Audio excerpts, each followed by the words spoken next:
all. My name is Professor Constance, and today we will be exploring the theme of women in the Gospel of Luke. You see, the Gospel of Luke is particularly interested in women, so much so that... Why did you do that? Did you just try to talk about women in the Gospel of Luke? Yes. Without establishing the Old Testament context? Oh, well, For shame, for shame! But I will correct it, no worries. Now scoot along, scoot. Of course, the man gets to do the opening segment. Now, my name is Professor Womp. I will be teaching you about how the Hebrew Scriptures discuss women. We begin with the beginning. Genesis 1 depicts God bringing order to a dark and chaotic sea, out of which he brings fruitfulness and life. He creates the world. On the sixth day of his creation, he makes human beings who are very special because they are made in God's image. What does that mean? Well, did someone say God's image? Well, how fortunate. That's me. So, I shall explain. You see, as the one and only image of the divine, I am very special and very important. Much more important than any of you lot. The gods made me in their image. And so, I am entitled to be your king. You shall make me food. You shall worship me. And shall live and die for my sake. For I alone am the image of the divine. Understood? Well, no, not at all, actually. Great! Go make me a sandwich. Wait. Did you say no? Yes, I said no. What? Well, I believe in the God of Israel, and he created all of us in his image, every last one. You are made in the image of God, but that doesn't make you some big shot who can boss us all around. You are of immense value to God and are tasked with ruling the world in his behalf in love and generosity, just like all of us are. Wow. What a beautiful idea. That all people have great and inherent worth as images of the Creator? Yeah. I'm totally gonna kill you for that. What? Release the sharks! Yeah. Eat her. Eat her real good. Yes, that's wonderful. Great. Keep doing that. Yes, that sort of thing wasn't well received in ancient times, but regardless, the Hebrew Scriptures consistently affirmed the immense value of all human beings, even women. Hence, the many instances in the Scripture where God uses women to do great things. Esther saving the Jewish people in Persia, Ruth saving Naomi from despair, the Hebrew midwives rescuing children from genocide, Deborah leading Israel as a judge. Yet that is particularly interesting. A woman serving as a military leader in the Bible. Oh, and don't even get me started on Proverbs 31, where a virtuous woman is described as a merchant, a wise teacher, a hard worker, a well-respected member of her community, a hero to the poor, and clothed with strength and dignity. Oh, and speaking of wise and virtuous women, did you know that in the book of Proverbs, wisdom is personified as a woman? We call her Lady Wisdom, and she appears specifically in Proverbs 8 and 9. When? What? Well, I suppose I've begun to ramble some, haven't I? Yes, you have. This was supposed to be about women in Luke, but it seems you want to go and drone on about every woman in the entire Bible.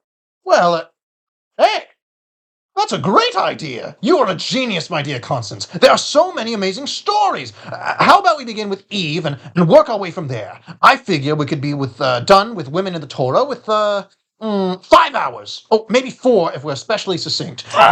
I just wanted to talk about women. Well, that should save us a great deal of time. Thank you for your patience with that ruffian. Now, on to the Gospel of Luke. We begin with the beginning. Luke. Luke 1 through 2 serves as an overture for the whole Gospel, introducing its major themes in narrative and poetic form. Let's look at the narrative, shall we? We start with Zechariah the priest burning incense in the holy place. Boy, do I love burning incense. You know, it sure would be weird if some random guy just suddenly showed up out of nowhere. Dude, Calm down. I've got good news. Guess what? What? Husband of a woman who's about to be pregnant says what? What? Hey, that's you. No, you don't understand. My wife is old. Like, really old. I am too. Old plus old does not equal baby. How is this gonna work? First of all, God. Second of all, you didn't believe me, so you're mute until the baby is born. Yeah, just like that. Anywho, gotta go. Bye.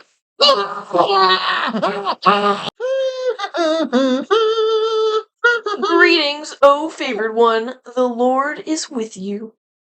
Well, that's a weird way to say hi to a total stranger. Yeah, don't worry about it. I've got good news, Mary. You're gonna be pregnant with the Messiah. Congratulations. Oh, but yay. Okay, but how is that gonna work? I'm kind of a virgin. Oh, the Holy Spirit. Okay, great. Okay, yeah, this is very exciting. Well, just the fulfillment of the Hebrew scriptures, paving the way for the salvation of the entire world from sin and death. Typical Tuesday, really. Oh, of course. But what do I do? What now? Well, you believed me, so you're not gonna be mute, unlike this other guy. He was this big shot priest burning incense in the holy place. So you'd expect him to be on point with the faith thing, but boy, would you be wrong. As for you, random woman from the poor little backwater town of Nazareth, That's me! You believed. Pretty neat. Yeah, it's almost like there's this important contrast between me and this priest that highlights God's desire to humble the proud while exalting the poor and destitute, particularly women. I wonder if that's going to be an important theme.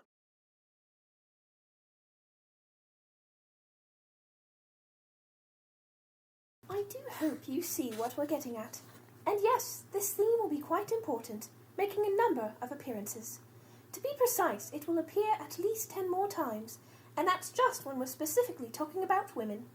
So, for the sake of proper study, we will be thoroughly looking at all these instances, starting with... Now hold on! Why are we suddenly being thorough once we get to Luke? What about the Old Testament context? We didn't even talk about Sarah.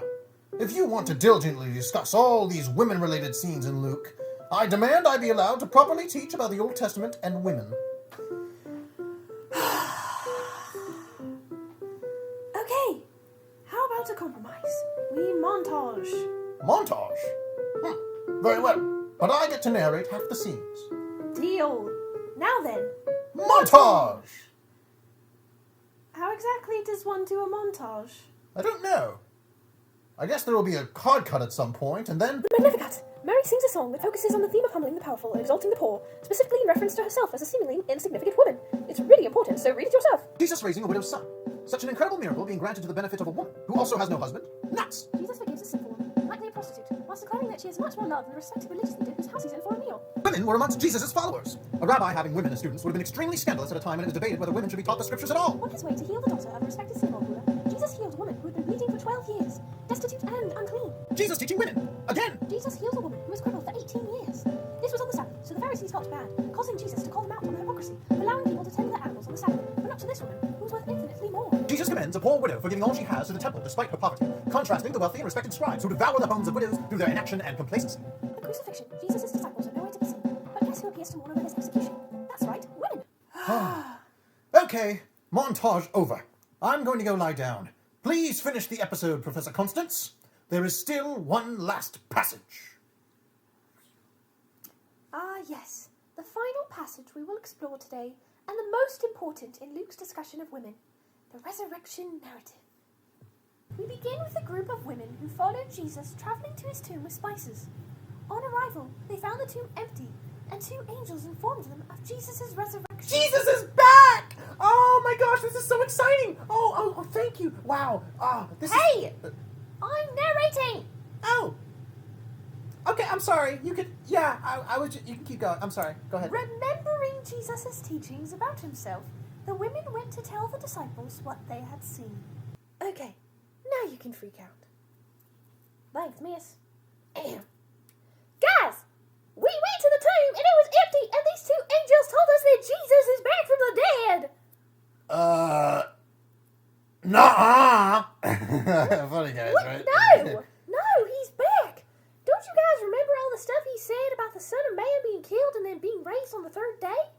Yeah, that was a nice Daniel 7 reference and all, but it's over. He's dead. No, he's not. Why don't you understand? This guy forgave people their sins. He raised people from the dead. You don't think he could do the same for himself? Listen, we get it. We were really excited about this whole thing too. So we understand that you might have convinced yourselves all that... No! Go look! Go look for yourselves And what? Get arrested by the Pharisees? Or by Rome? Then what? Be killed? You guys need to calm down and quit this nonsense. How about you make yourselves useful and help us try to figure out how to avoid being killed just the same? You guys are unbelievable! You're his disciples! Well, now he's dead. And your idle tales aren't going to help the fact. Come on, guys. Let's go be miserable and arrogant somewhere else. Most of this conversation is hypothetical anyway. Just trying to capture the sentiment of the narrative, failing to convey that this conversation is like 2 narrated verses long in Luke's gospel. Well, we're gonna go somewhere else too. And future readers will have no idea where. It's possible that this entire conversation ended with us all hanging out together anyway. But for the sake of this rendition of the narrative, we're going to fill in for a lack of detail by storming off! What? I guess we better storm off too, even though we probably wouldn't have anywhere to go after this discussion. I'm storming off. I'm taking you with me. Huh. Well, I denied Jesus 3 times before abandoning him, so, not the most qualified for this, but maybe women are made in the image of God. And maybe Jesus' message was extremely focused on lifting up the destitute and powerless in society, and maybe the whole story of the Bible is filled with stories of God lifting up the weak and unqualified to proclaim his message of salvation to Israel and the whole world. So, maybe I should go check out this tomb thing. And so he did, and he found it empty and marveled at everything that had happened. And that's the narrative. The end! What? That's it? Yes, that was the grand finale. Quite exhilarating, wasn't it? Exhilarating? I'm sorry, my dear Constance, but I don't think I quite understood.